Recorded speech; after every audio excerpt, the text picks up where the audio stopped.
now is more corrupt than the past Congress. Of course. This is... I think this is like, this one is the champion. This one gets the trophy of trophies because tinuruan nga sila ni Romualdez eh.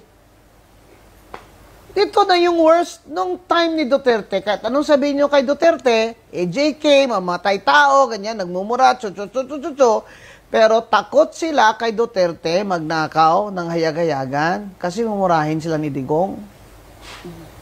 Takot sila.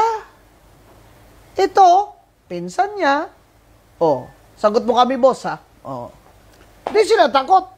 Di ba? Kaya, itong invention na ito ng insertion at insertion fee at flood control at rock netting, ito, tingnan nyo mabuti, you trace the budget. Nangyayari lang ito since 2022. But of course, Diskaya started in 2016 Anong and sabi started niya? to get their billions Anong sabi by niya?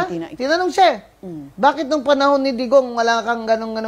Wala naman po nanghingi nung panahon ni President Duterte.